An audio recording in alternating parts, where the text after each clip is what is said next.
So, in today's session, we're going to talk about cost versus perceived value, or cost and perceived value.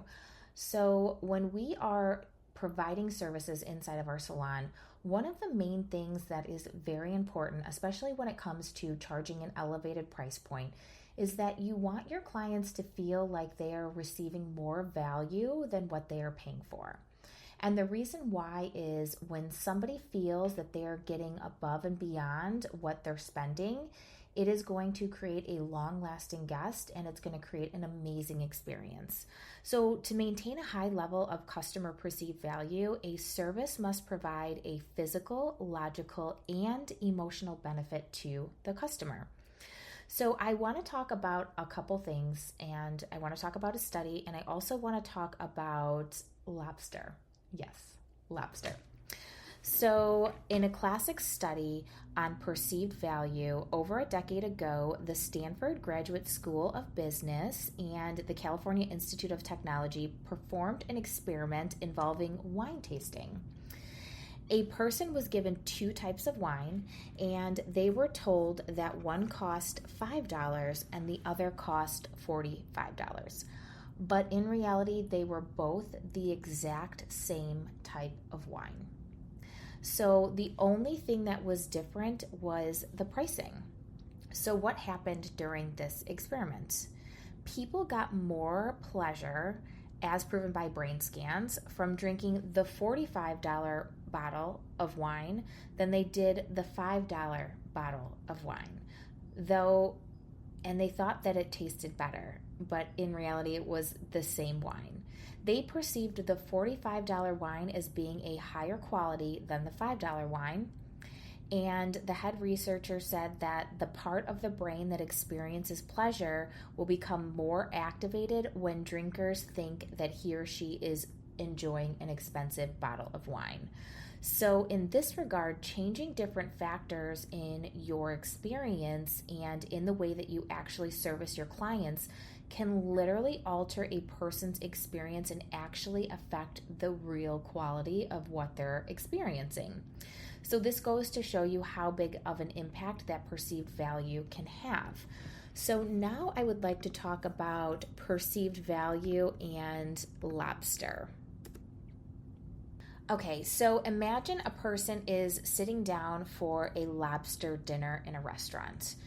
And I want you to visually, in your mind, think about what this experience looks like. What is the person wearing? What does the restaurant look like? What does the waiter look like? Is it upscale? Is it a hole in the wall? You're probably thinking it's more upscale because lobster is considered a delicacy and it's considered a more fancy food. And I'm willing to bet that most of you pictured your dinner decked out to the nines and very upscale. So that goes to show that without question, lobster means luxurious, high quality, and it means value. But it wasn't always this way. In the 17th century, did you know that lobster was fed to servants and prisoners? Even 200 years later, the shellfish cost less per pound than baked beans. So lobster was really abundant in the 18th century, and it was something that was not fancy at all. And over the years, this type of food has been transformed into something that was fed to prisoners to something that is luxurious. So it just goes to show that things that are presented in a way can be completely transformed to capture the attention and to capture the dollars of the people who actually consume them. So when we're talking about perceived value, there are a couple things, and I want to discuss with you how you can leverage customer perceived value and how it can benefit your business. So there are a couple things that are going to be factors when it comes to perceived value. So one is time. So customers value their time more than anything, and I can tell you more times than less that when a stylist takes too much time, the client notices and it impacts the client experience. So even though we don't want to rush through services, we want to be conscious that our timing does matter. And even though you don't necessarily sell time as an offering, we want to make sure that we can utilize time as a way to directly market to customers, because getting their time back is priceless. So you can focus on time-saving, convenient related qualities to your service. And there are a couple things that you can focus on when it comes to actually creating value around these time-saving services. So a couple things that you can offer that will save a client's time is an express color, a blonding refresh, which includes lightening and refreshing blonde hair without actually using lightener. You can talk about an express blonding, which is getting big impact with a small amount of foils. And you can also talk about express haircuts. So when you can save somebody time, this is huge. I also want to talk about price. So although customers' perceived value focuses more on the perceived cost of the service than the actual cost, the price of the service is often a contributing factor in how the customer perceives its value. So with premium pricing, if you want to charge premium pricing, or consistently higher costs for your services, and your services may seem more desirable to customers because it creates an air of exclusivity. For example, let's talk about Apple.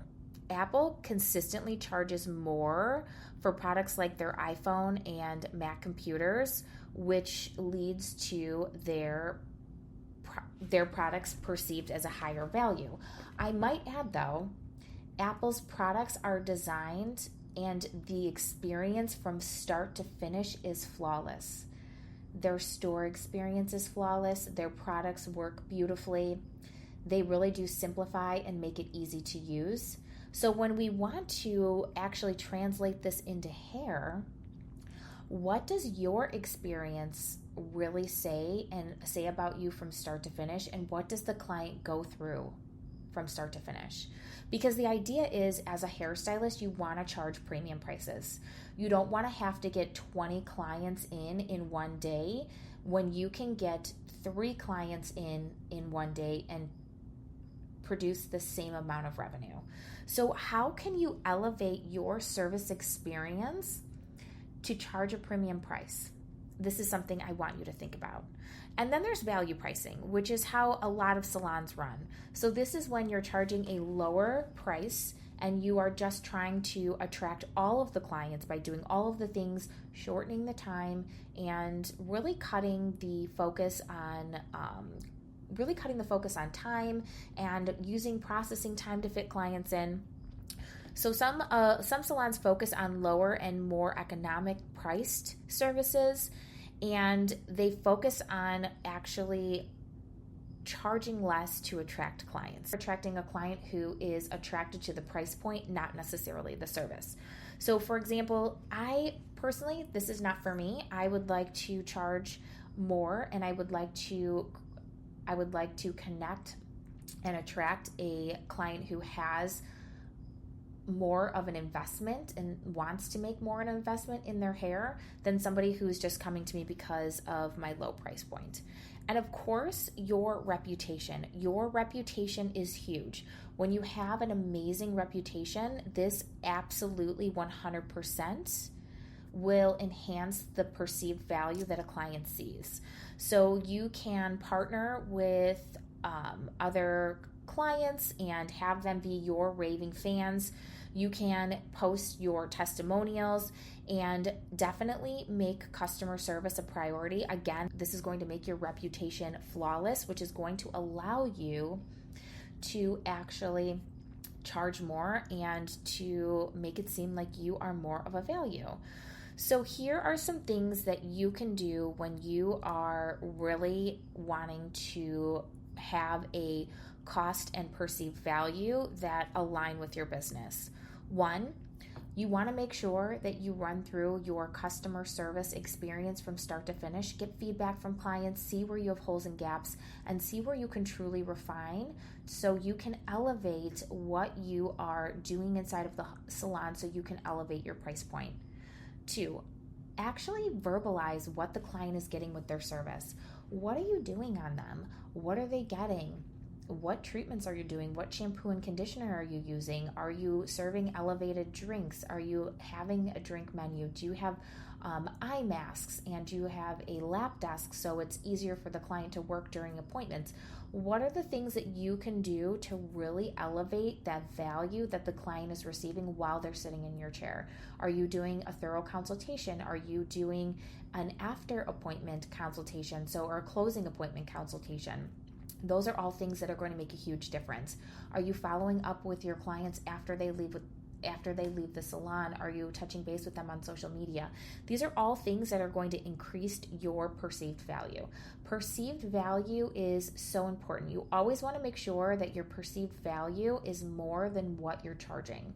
So I want you to go through and really take a deep dive into all of the things that you are doing in your business and see if your perceived value matches or is more than what you're charging. Okay, let's get started.